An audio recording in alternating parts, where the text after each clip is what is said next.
Hey cinephiles. As 2022 is rapidly coming to a close, the need to see the latest and greatest films has reached its climax, and the year's end has an absolutely stacked lineup vying for your time and attention. And so I have curated a list of 10 movies to watch in December 2022. While one of these is a recommendation for a film that I have already seen, most are movies that I am personally anticipating this month based on the director, cast, premise, trailer, etc. Also, while this list is based on release dates in the United States, it should still serve any cinephile as a selection of movies to look out for. Stick around after my countdown for a rundown of other movies releasing in December, in addition to what the Cineflex community voted as the movie they're most excited to see this month. Without further ado, let's start the countdown. Number 10. Empire of Light. Described as a love story taking place in an English coastal cinema in the 1980s, this is director Sam Mendes' follow-up to 1917 and marks his first solo written screenplay. Olivia Colman, Colin Firth, and Michael Ward star. Empire of Light premiered at the Telluride Film Festival back in September, where it was met with mixed reviews. But given the track record of Mendes in the director's chair and Colman in the lead role, I'm more than inclined to give it a fair shake. Distributed by Searchlight Pictures, Empire of Light is currently playing in select theaters. Here's to the future. Walking those old scenes. Here's to getting back up. And here's to coming home. Number 9. White Noise. A father of 4 and professor of Hitler studies is forced to confront his own mortality in the wake of an airborne toxic event. This is the latest film from writer-director Noah Baumbach, adapting the 1985 Don DeLillo novel of the same name, which has long been described as unfilmable. Let's watch a sitcom or something. No! While this also premiered on the festival circuit to mixed reviews, it's the daunting source material, wild premise, nutty trailer, and ongoing collaboration between Baumbach and Adam Driver that find me not so much cautiously optimistic as much as morbidly curious. White Noise is currently playing in select theaters before hitting Netflix on December 30th. May the days be aimless, let the seasons drift. Do not advance the action according to a plan. Number 8. The Eternal Daughter. Returning to a hotel now haunted by its mysterious past, an artist and her elderly mother confront long-buried secrets in their former family home. This is the latest film from writer-director Joanna Hogg, fresh off the Souvenir series and re-teaming with the wickedly talented Tilda Swinton. I love the look and the feel of this gothic mystery drama that has been described as a gorgeous and enigmatic ghost story. Factor in that Swinton is taking on dual roles by playing both the artist and her mother. I'm ready for this film to cast its spell on me. Distributed by A24, The Eternal Daughter is currently playing in select theaters and available on PVOD. Happy birthday, Mom. To us. Number 7.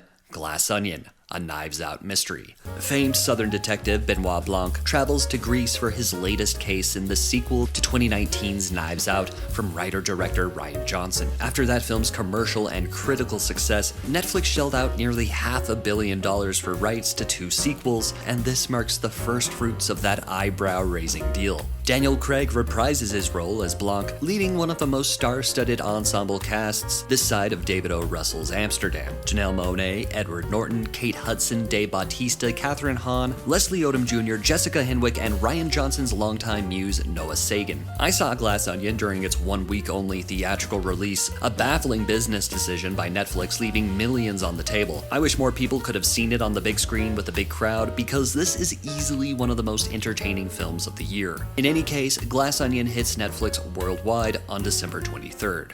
You must be really great at Clue, huh? I'm very bad at dumb things. Ticking boxes, running around, searching all the rooms. It's just a terrible, terrible game. Number 6. Women Talking. In 2010, the women of an isolated religious community grapple with reconciling a brutal reality with their faith. This is the first film in a decade from actor-turned-director Sarah Polley, following her personal and poignant 2012 documentary, Stories We Tell. For this project, she's teamed up with author Miriam Towes to adapt her 2018 novel of the same name, loosely based on the actual incidents from the Manitoba colony in Bolivia. I, for one, welcome wrestling with any crisis of faith films, and when graced with an ensemble cast of Rooney Mara, Claire Foy, Jessie Buckley, Frances McDormand, and Ben Whishaw, this certainly looks to be a harrowing but powerful viewing experience. United Artists Releasing gives Women Talking a limited release on December 23rd, before a wide release on January 6th. We must decide now to stay and fight or leave. We will not do nothing. Number 5. Pinocchio. This story needs no introduction, and Kubrick knows we've seen many a film adaptation over the years, including Disney's live-action remake of their animated classic earlier this year. But whereas that film looked like a downright curse, this one looks to be an upright blessing. Writer, director, and all-around monster lover Guillermo del Toro has been trying to tell his version of Pinocchio since 2008. After being stuck in development hell, Netflix, who has proven to be an angel investor of several big-name auteurs, swooped in like a fairy godmother to bring this project to life and cover the $35 million production cost. The prospect of one of our greatest storytellers retelling one of humankind's greatest stories through the movie magic of stop-motion animation makes this a no-brainer of a recommendation. Pinocchio is currently playing in select theaters and available on Netflix worldwide, no strings attached. He's just a puppet! No, I'm not! I'm a real boy!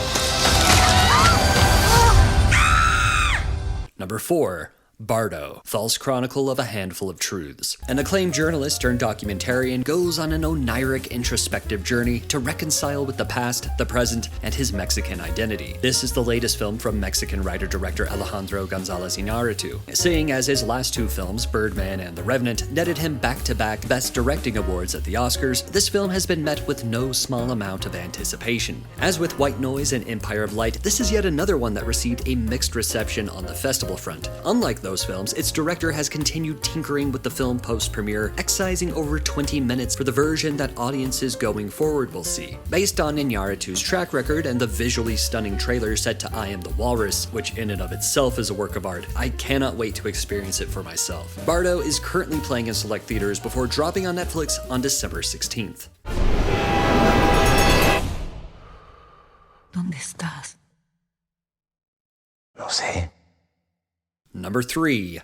Babylon. A tale of outsized ambition and outrageous excess, tracing the rise and fall of multiple characters during an era of unbridled decadence and depravity in early Hollywood. Babylon is the latest from writer-director Damien Chazelle of Whiplash, La La Land, and First Man fame. As the youngest ever recipient of the Best Directing Oscar for La La Land, cinephiles have been tracking his upcoming projects ever since, and Babylon looks to be his most ambitious outing to date. The trailer is absolutely balls-to-the-wall insane, and early reactions reveal that's also true of the film's 3-hour running time, garnering comparisons to Martin Scorsese's The Wolf of Wall Street and Baz Luhrmann's The Great Gatsby, fitting references since the film stars Margot Robbie and Tobey Maguire, in addition to Brad Pitt.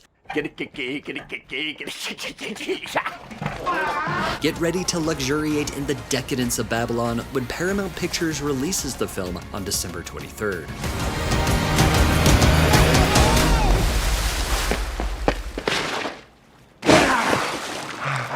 And I'm going to bed.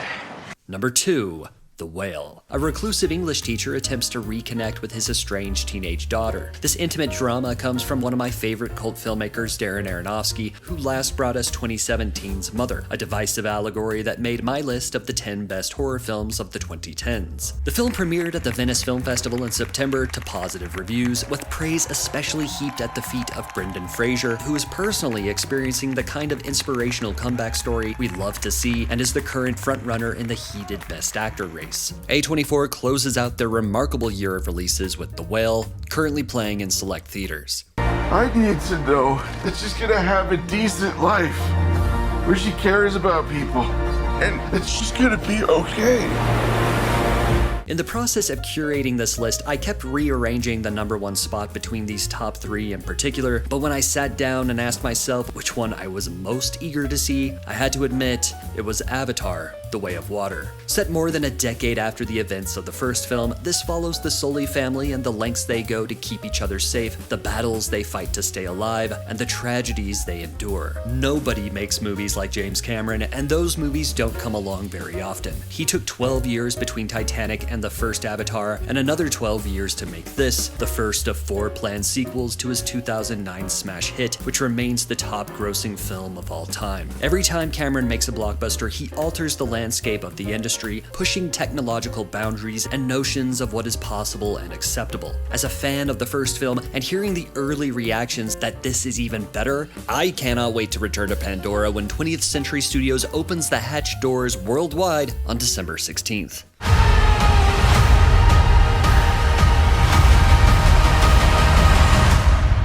And those are my picks for 10 movies to check out in December 2022. Other December releases include Corsage, Emancipation, Living, A Man Called Otto, The Pale Blue Eye, Puss in Boots: The Last Wish, spoiler alert, Troll, Violent Night, and I Wanna Dance with Somebody. Over on the Cineflex community tab, I asked what movie are you most excited to see in December, and of course, Avatar: The Way of Water ran away with it with 48% of the vote. Which of these movies are you most excited for? Are there any movies in December that I left out? Let me know in the comments below. I'll see you down there.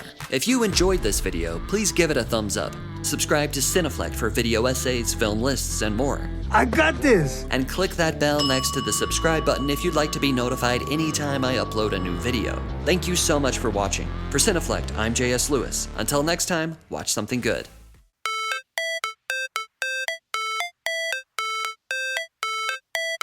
All it's supposed to feel.